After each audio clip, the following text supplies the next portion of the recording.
Well, today, Tim Eyman filed another lawsuit as he ridiculed a judge's injunction against $30 car tabs. Eyman held a rally in Olympia ahead of filing his motion for declaratory judgment in Thurston County courts. Comes after King County Judge Marshall Ferguson granted a preliminary injunction against I-976, citing substantial concerns that the ballot description was misleading.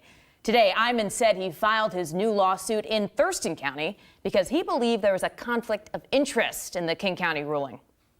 It's completely insulting to think that the voters didn't know what they were voting on. I mean, nobody believes that there is some kind of rule that says because it's possible someone might be confused, therefore it's not a law. Why should we believe that a kangaroo court in King County is the only one that can decide this thing?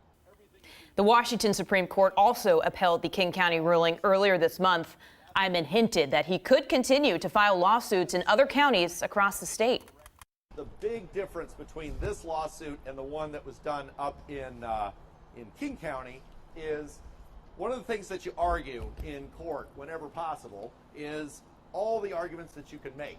The Attorney General's office forgot to make a basic argument. And that was that when voters are voting, they're not just voting based on this short description, this ballot title. They look in the voter's pamphlet. And in the voter's pamphlet, there is an explanatory statement by the Attorney General. It's a fiscal impact statement. There's arguments made by the proponents and the opponents. And there's the text of the initiative itself. And the AG's office, when asked, well, why is it that voters would be able to understand what was going on? They said, well, there were lots of advertisements. There were lots of advertisements. It is totally legally irrelevant whether or not there were advertisements on the case. What's relevant is what the voter had access to, and they had access to a voter's pamphlet. And in the voter's pamphlet, there was tons of information about what the initiative would do. Our opponents would say all the death and destruction and end of Western civilization would occur if you vote for this. Voters had all that information, and they voted yes anyway. Just because the other side doesn't like it doesn't mean that it wasn't a valid vote.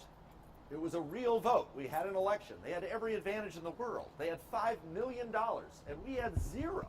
And yet, we, the voters, decided this is what we want.